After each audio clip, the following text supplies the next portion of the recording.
on the screen here are the top 5 universities in the world. Uh, Mine's the one in the middle, Imperial College London. And these are the 3 top universities in the UK as well. The Russell Group Universities is a collaboration between 24 universities, I believe. And these universities are the recognized as the top universities in the UK, primarily because of the research and the output that the university does, and as well as the university life and job opportunities and prospects after they graduate. A lot of companies and workplaces recognize these universities as a good thing, and they want to be recruiting from this university. So it's definitely something I advise. Um, and to apply to the universities, obviously, and get in, that's the hard part. You have to go through a process called the UCAS system, whereby you pick your top 5 universities and you have to write down a sort of personal statement. I think now it's a set of questions that the students have to answer, which basically form the personal statement. And I would advise to put a lot of academic information into that.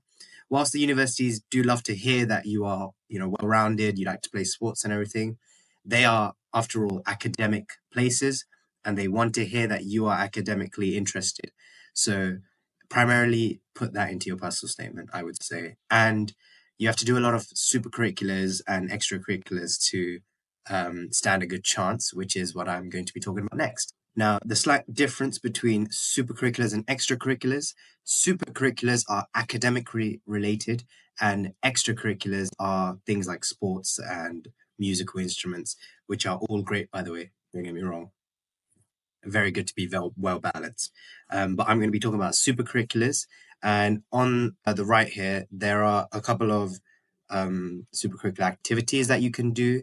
These are primarily STEM related and very mathsy things, because I do computer science and I'm a maths kind of guy. So these are the things that I'm going to be talking about. The UKMT in particular, this is something that you can get involved with from a young age.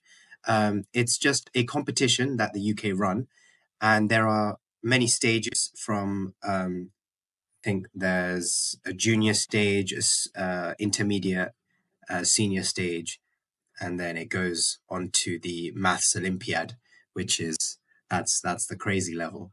But just to get involved with things like this and putting that on your personal statement and your UCAS system is a very impressive thing, and it will attract a lot of universities to want to pick you.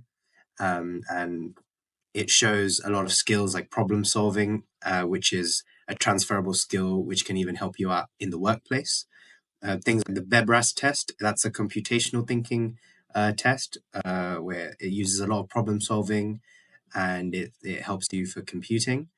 Hackathons, it's a very fun experience. My university actually runs the largest hackathon in Europe, and it's essentially an experience where you code for 24 hours.